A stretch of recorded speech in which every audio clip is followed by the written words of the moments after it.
Hello students, आज हम पढ़ेंगे पापा खो गए जो कि चैप्टर 7 से है।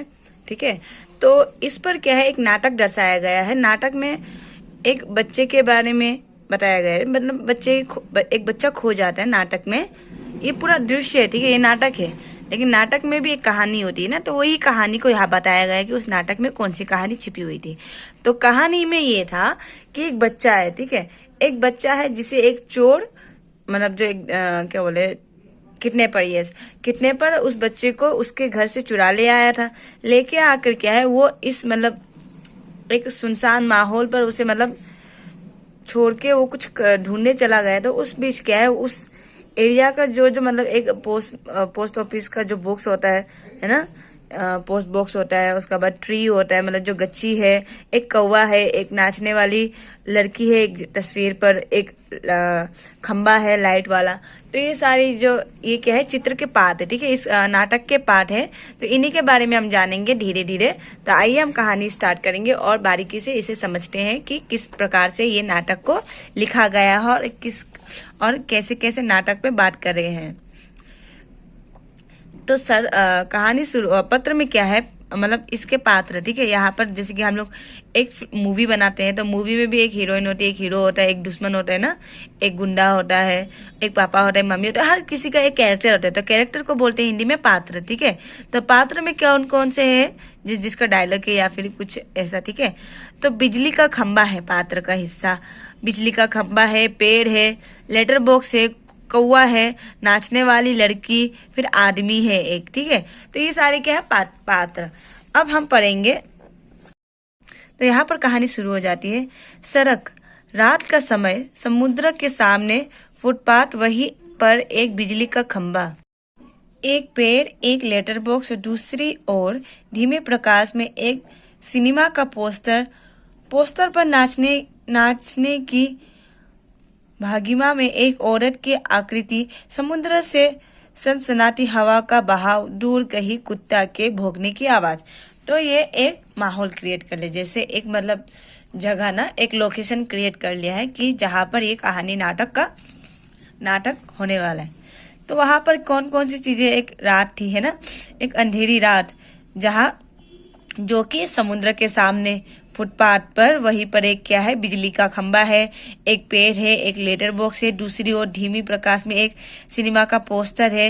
मतलब इतना मतलब क्लियर नहीं वो पोस्टर जो, तो सिनेमा का पोस्टर है, पोस्टर पे एक नाचने वाली औरत है जो कि मतलब एक डांस का मतलब कुछ पोज दिखाते हुए वहां पर है। समुद्र से सनसनाती हवा का बहाव, दूर कहीं कुत्तों की भौंकने की आवाज, और दूर दूर से कि मतलब रात को कुत्ते भौंकते हैं। तो इस तरह का कुछ एक माहौल सा वहां पर क्रिएट कर दिया गया है ताकि वहां पर एक नाटक की शुरुआत हो सके। तो यहाँ पर पत्र में सबसे पहले कौन बात करता है, खंबा।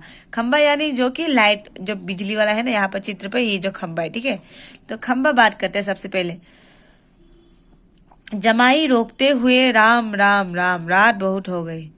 मतलब क्या है, वो अब रात बहुत हो गई है ना। जमहाई रोकते हुए, तो कहता है राम राम राम, रात बहुत हो गई। खंबा अपने आप से मतलब वो मतलब ऐसा भी नहीं है कि वो अकेले से बात कर रहा है, उसे पता है कि उसके आसपास में जितनी चीजें हैं वो भी क्या है, आपस में बात कर सकती है। तो वो क्या है, आपस में ही बात कर रहे हैं। तो खंबा जब बताता है कि राम राम राम, रात बहुत हो गई। फिर यहाँ पर पेड़ बोलता है, आजकल की रातें कैसी है, जल्दी बीतने में ही नहीं आती। मतलब आजकल जो क्या है, रात जो कैसा है पता है, मतलब रात जो क्या है अभी लंबा हो चुका है ना, तो जल्दी खत्म ही नहीं होती। तो खंबा यहाँ पर बोलता है, दिन तो कैसे ना कैसे हड़बड़ी में बीत जाता है। और यहाँ पर खंबा भी बोल रहा है कि दिन तो क्या है, हड़बड़ी में लोग इतना बिजी रहते हैं कि दिन कब खत्म हो गया पता ही नहीं चलता है, और रात क्या है, खत्म ही नहीं होती। यहाँ पर पेड़ भी बताता है। फिर पेड़ बोलता है, लेकिन रात को बड़े बोरियाहट होती है। और यहाँ पर बोरियत मतलब बोरिंग सा होता है, क्योंकि रात को सुनसान होता है, कोई बातें नहीं करते, ना कोई हलचल होती है। तो वो इसलिए पेड़ बताता है कि दिन तो अच्छा रहता है ना, दिन सबके लिए बिजी रहता है, बातचीत करते हैं लोग, इधर से उधर चल सकते हैं, लेकिन रात को कोई इतना नहीं चलता, तो रात क्या है, उनके लिए बोरियत हो जाती है, वो लोग नहीं दिख पाते ना। तो खंबा फिर बताता है, तब भी बरसात की रातों से ये रातें कहीं अच्छी है। फिर खंबा बताता है कि मतलब बारिश के दिनों की रात से ये रात तो काफी अच्छी है। पेड़ राजा, बरसात की रातों में तो रात भर भीगते रहो, बादलों से आने वाले पानी की भार खाते रहो, तेज हवाओं में भी बल बल्ब और कसकर पकड़ने बराबर एक टांग पर खड़े रहो। बिल्कुल अच्छा नहीं लगता। उस वक्त लगता है कि इससे तो अच्छा था ना होता बिजली के खंभे का जन्म, बल्ब फेंक तब दूर कहीं भाग जाने का जी होता है। तो यहाँ पर खंबा बोलता है कि आज की जो रात है एकदम अच्छी रात है। ये रात तो काफी अच्छी, जो मतलब सावन के महीने में जब बरसात नहीं होते, कभी कभी रात के समय बारिश हो जाती है, बरसात की रात से तो ये रात काफी अच्छी है। वो बोलता है कि कैसे मैं एक टांग पर खड़ा रहता हूँ, फिर अपना बल्ब को भी संभालता हूँ अकेले, काफी हवा, काफी बारिश, मतलब सिचुएशन बता रहा होता है कि उस रात से तो ये रात काफी अच्छी है। मेरा तो मन करता है कि क्या है, वो अपने बल्ब को फेंक दे, ना तो उसका जन्म होता, ना तो वो वहीं पर रहता। तो ये सारी बातें खंबा करता है। आप भी अगर पढ़ोगे तो अच्छे से आपको समझ में आएगा कि ये क्या पात्र है और किसके बारे में। मुझ पर भी एक रात आसमान से गिरगिराती बिजली आकर पड़ी थी। तो यहाँ पर खंबा क्या बोलता है उस, और यहाँ पर फिर क्या बोलते हैं, पेड़ बोलता है। ठीक है, पेड़ भी अपना दुर्दशा बताता है कि उसे किससे प्रॉब्लम हुआ था उस बारिश वाली रात से। मुझ पर भी एक रात आसमान से गिरगिराती बिजली आकर पड़ी थी। मतलब बिजली आ जाती है ना, तो वो क्या होता है, बिजली कभी कभी पेड़ में आने से पेड़ भी ना क्या बीच से फट जाता है। अरे बाप रे, वो बिजली थी या आफत? यदि याद आती है अब भी दिल धक धक करने लगता है। और बिजली जहाँ गिरी थी वहां खड्डा कितना गहरा पड़ गया था। खंबे महाराज, आप जब कभी बारिश होती है तो मुझे उस रात की याद हो आती है, आग थर थर कांपने लगते हैं अंग। पेड़ क्या बोलता है बिजली को, मुझे भी क्या है उस रात के बारे में सोचने से अभी भी क्या है मेरा शरीर क्या है कांपने लगता है। कैसे भयानक भरी रात थी, बिजली गिर पड़ी थी। इस तरह से बातें वो करते हैं आपस में। यहाँ पर मतलब अभी केवल दो ही व्यक्ति बात कर रहे हैं। ठीक है, व्यक्ति भी नहीं है, ये एक पेड़ है और एक खंबा है। खंबा भी बोलते हैं मेरी तबीयत ही लोहे की है जो मैं बीमार नहीं पड़ता, वरना कोई भी इस तरह बारिश ठंडी धूप में खड़ा रहे तो जरूर बीमार पड़ जाए। तो यहाँ पर खंबा बोलता है कि खंबा तो अब लोहा का बनता है ना, तो वो क्या बोलता है, अगर मैं लोहा का ना बना हुआ होता तो मैं रोज बीमार होता यदि मुझे इस ऐसी बारिश का सामना हर रोज करना पड़ता। तो पेड़ जाएगा या नहीं, कितनी दिन बीत गए, कितनी रात, लेकिन मैं बराबर इसी तरह खड़ा हूँ। लंबी ठंडी सांस छोड़कर चूंगी कि ये नौकरी भी कोई नौकरी है। ओ सॉरी, यहाँ पे मैंने आधा छोड़ दिया था ना। मेरी तबीयत की लोहे की है जो मैं बीमार नहीं पड़ता, वरना कोई भी इसी तरह बारिश ठंडी धूप में खड़ा रहे तो जरूर बीमार पड़ जाए। पेड़ पड़ जाएगा या नहीं, कितनी दिन बीत गए, कितनी रातें, लेकिन मैं बराबर इसी तरह खड़ा हूँ। मतलब ऐसे मौसम में कोई बीमार होगा या नहीं, लेकिन मैं तो क्या है इसी तरह से अटल खड़ा हूँ अपनी ही जगह पर। यहाँ से ना बीमार हूँ, ना मर गया हूँ, ना कुछ ऐसा। ठीक है, वो अपनी जगह पर खड़ा है। लंबी ठंडी सांस छोड़कर चुंगी की यह नौकरी भी कोई नौकरी है। तो वो बोलता है कि इतनी लंबी होके ऐसी नौकरी भी कोई नौकरी है, मतलब लाइट बल्ब वाली, अपने काम को नौकरी बताता है। फिर पेड़ बता, अपने पत्तों का कोट पहनकर मुझे सर्दी बारिश या धूप में उतनी तकलीफ नहीं होती। तो भी तुमसे बहुत पहले का खड़ा हूँ मैं यहाँ, यही मेरा जन्म हुआ इसी जगह। तब सब कुछ कितना अलग था। क्या बोलता है पेड़, बोलता है भले ही मुझे क्या है बारिश धूप इन सब से तकलीफ ना होती हो, क्योंकि वो क्या है मैं अपना पत्तों का कोट पहन लेता हूँ, बताता है। तो लेकिन क्या है वो बोलता है कि मैं क्या है तुमसे भी पहले से यहाँ पर रहता था और मेरा जन्म भी यही हुआ है और मैं यहीं पर बड़ा हुआ हूँ। अलग था या वो कि वे सब ऊंचे ऊंचे घर नहीं थे, यहाँ पर सड़क भी नहीं थी।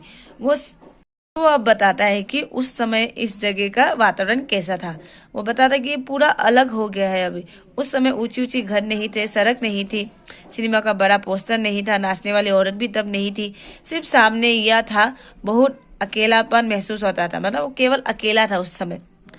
तुम्हें जब यहाँ खड़ा किया गया तो सोचा चलो कोई साथी तो मिल गया सही, लेकिन वो भी कहा तुम शुरू शुरू में मुझसे बोलने बोलने ये क्या है, अच्छा छोड़ो, बोलने को तैयार नहीं थे। मैंने बहुत बार कोशिश की पर तुम्हें जहाँ थी वही कायम। बाद में मैंने भी सोच लिया कि इससे इतनी ऊंची है तो इसकी क्या है, इंसानों की उससे बात करने को छोड़ देते। तो खंबा, और एक दिन आप आंधी पानी में बिल्कुल तुम्हें आ पड़ा। तो खंबा बोलता कि फिर एक दिन क्या है तुम्हें आंधी पानी में ये हो गया था। पेड़ बोलते बाप रे कैसा था वो आंधी पानी का तूफान, अब बाबा इस तरह से बातें होती है। फिर खंबा बोलता है कि तुम खड़े थे इसीलिए मैं कुछ संभाल गया। तो उस समय में क्या होता है, मैं शॉर्ट में बता देती हूँ कि उस रात भी बारिश आई थी, तूफान आई थी, लेकिन क्या है खंबा क्या है गिर गया था। वो किसके ऊपर गिर गया था, पेड़ के ऊपर गिर गया था, और पेड़ ने ही क्या किया, उसे संभाले रखा काफी देर तक। तब क्या है, खंबा का घमंड जो क्या है चूर चूर हो गया। मतलब खंबा पहले आया था, नया नया आया था, तो वो किसी से बात करना नहीं चाहता था, और पेड़ भी उससे बात करने की बहुत ही कोशिशें करता था, लेकिन क्या है पेड़ अपने आप में अकेले अकेले रहता था। तो इसीलिए क्या है पेड़ ने भी सोच ली कि मैं क्या है तुमसे बात नहीं करूंगा।